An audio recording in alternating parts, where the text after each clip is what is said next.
السلام علیکم fifth class. How are you? I hope so you all are fine. میں اللہ تعالیٰ سے امید کرتی ہوں کہ آپ سب خیر عافیت سے اپنے اپنے گھروں میں آرام سے بیٹھے ہوں گے، آرام سے اپنے ماں باپ کے ساتھ رہ رہے ہوں گے. اپنے ماں باپ کو تنگ مت کریں، باہر بلا ضرورت نہ نکلیں، گھروں سے باہر نہ نکلیں. کرونا کے بہت تیزی سے پھیل رہا ہے اور یہ جو تیسری لہر ہے کرونا کی بہت زیادہ خطرناک ہے.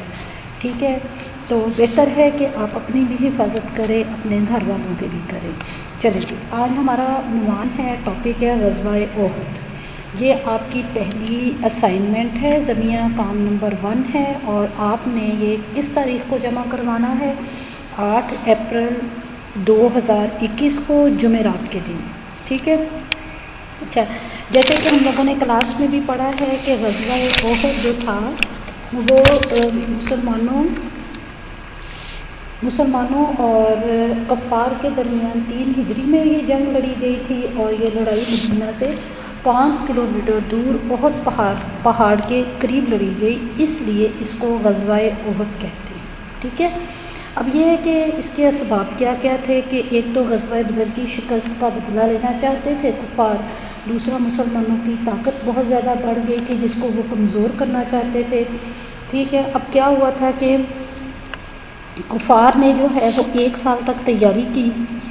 تیاری کے بعد اب کفار کے پاس کیا کیا تھا کہ 3000 افراد پر مشتمل ان کا لشکر تھا. 3000 افراد تھے، جس میں ان لوگوں کے پاس 3000 اونٹ، 200 گھوڑے اور 700 زرہیں تھیں. زرہیں آپ کو پتہ نا، لوہے کی ٹوپی اور لوہے کا وہ لباس جو پرانی جنگوں میں پہنا جاتا تھا. ٹھیک ہے. اور کفار کے لشکر میں 15 خواتین بھی شامل تھے، اور کفار کا جو لشکر تھا اس کا سپہ سالار کون تھا؟ اس ابو سفیان تھا، اور اس کی بیوی ہندہ، دونوں اس وقت تک مسلمان نہیں ہوئے تھے. اچھا، اب یہ جو ہے جمعہ کے دن 6 شوال 3 ہجری کو احد پہاڑ کے قریب انہوں نے اپنے ڈیرے ڈال دیے. اب کیا ہوا کہ ابھی میں آپ کو تھوڑا سا اس کا نقشہ بتاؤں گی. یہ دیکھیں کہ اب جبل کسے کہتے ہیں؟ پہاڑ کو. جبل احد، یہ احد کا پہاڑ ہے. یہ جبل رمات ہے، جہاں پہ کیا ہوا تھا کہ نبی کریم صلی اللہ علیہ وآلہ وسلم نے حضرت خالد بن ولید کی سپہ سالاری میں 50 تیر انداز ان لوگوں کو کہتے ہیں جو مہارت سے تیر چلا سکے، تیر اور کمان کو مہارت سے استعمال کر سکے، وہ یہاں کھڑے تھے. ٹھیک ہے نا. یہ احد کا پہاڑ ہے، یہ جبل رمات ہے، اور یہ دیکھیں یہ جو تیر کا نشان ہے یہ بتا رہا ہے کہ اس میدان میں جنگ ہوئی تھی. موقع مارکا کا مطلب ہے کہ ان 2 پہاڑوں کے درمیان یہ جو جگہ تھی نا، یہاں جنگ ہوئی تھی. ٹھیک ہے. سمجھ گئے ہو نا میری بات؟ آپ کہاں کھڑا کیا تھا؟ جبل رمات پر. اور آپ صلی اللہ علیہ وآلہ وسلم نے یہ نصیحت بھی کی تھی کہ ہماری پشت کی حفاظت کرنا، اور اگر دیکھو کہ ہم مارے جا رہے ہیں تو ہماری مدد کو نہ آنا، اور اگر ہم مال غنیمت بھی سمیٹ رہے ہیں تو تم ہمارے ساتھ شریک نہ ہونا. ٹھیک ہے.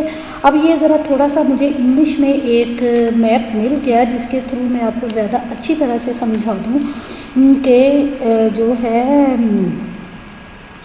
کیسے جنگ ہوئی، کیسے یعنی کہ سارا تھا کہ کفار کی طرف سے یہ قریش کا کیمپ تھا. یہ جو تھا جبل رمات، جہاں پہ حضرت خالد بن ولید کی جو کیولری تھی، یعنی اس کا سپہ سالاری میں جو 50 تیر انداز یہاں کھڑے تھے. ٹھیک ہے.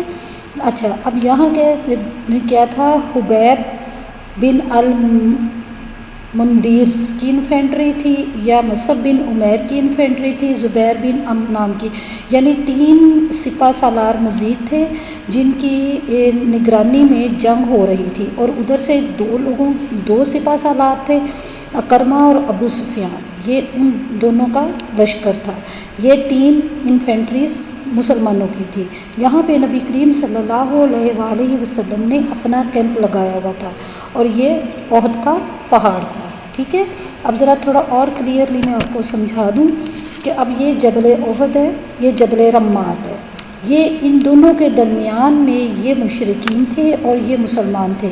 یہاں پہ ان کی یہ جنگ ہو رہی تھی اور یہاں خالد بن ولید کی سپہ سالاری میں وہ لشکر تھا، وہ تیر اندازوں کا پورا ایک گروپ تھا 50 کا، جو کہ نبی کریم صلی اللہ علیہ وسلم نے جن کو ڈیوٹی دی تھی. ٹھیک ہے، چلیں جی اب ہم آتے ہیں سوال جواب کی طرف. سوال جواب کیا ہے؟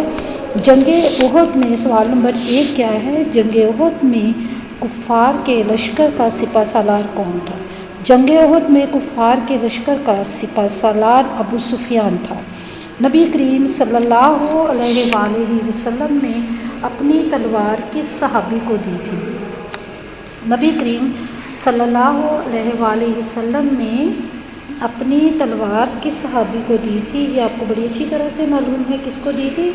حضرت ابو دجانہ رضی اللہ تعالیٰ عنہ کو نبی کریم صلی اللہ علیہ وآلہ وسلم نے اپنی تلوار حضرت ابو دجانہ رضی اللہ تعالیٰ عنہ کو دی تھی. نبی کریم صلی اللہ علیہ وآلہ وسلم نے جبل رمات پر کتنے تیر اندازوں کا دستہ مقرر کیا اور انہیں کیا تاکید کی؟ نبی کریم صلی اللہ علیہ وآلہ وسلم نے جبل رمات پر 50 تیر اندازوں کا دستہ مقرر کیا اور انہیں کہا کہ اگر تم دیکھو کہ ہم مارے جا رہے ہیں تب بھی تم نیچے نہ آنا، اور اگر تم دیکھو کہ ہم مال غنیمت سمیٹ رہے ہیں تم تب بھی نیچے نہ آنا. درے پر مقرر تیر اندازوں سے کیا غلطی ہوئی؟ درے پر مقرر تیر اندازوں سے یہ غلطی ہوئی کہ انہوں نے دیکھا کہ جو ہے مسلمان مال غنیمت سمیٹ رہے ہیں تو وہ بھی نیچے اتر آئے کہ ہم لوگوں کی لڑائی ختم ہو گئی ہے. 40 لوگ نیچے اتر آئے، 10 رہ گئے، تو کفار نے پلٹ کے ان پر حملہ کیا اور بہت زیادہ تعداد میں مسلمان مارے گئے. نمبر 5، سوال نمبر 5 ہے غزوہ احد کے واقعے سے ہمیں کیا سبق ملتا ہے؟ غزوہ احد کے واقعے سے ہمیں یہ سبق ملتا ہے کہ ہمیشہ اللہ اور اس کے رسول کی اطاعت کریں. یہ تو تھے جی آپ کے آج کے سوالات اور ان کے جوابات اور غزوہ احد کا سارا میپ اور لڑائی کی ساری پلاننگ. اب آپ نے کام کیسے کرنا ہے؟ اپنے ایک پیج لیں گے اردو کا، اس پہ اوپر آپ نے دونوں سائڈس پہ مارجن لائن ڈرا کرنی ہے پیپر کے، اپنا نام لکھنا ہے، اپنی کلاس کا نام لکھنا ہے بما سیکشن. ٹھیک ہے، اور پھر آپ نے مضمون لکھنا ہے اور پھر آپ نے یہ کام کرنا ہے. اوکے، اللہ حافظ.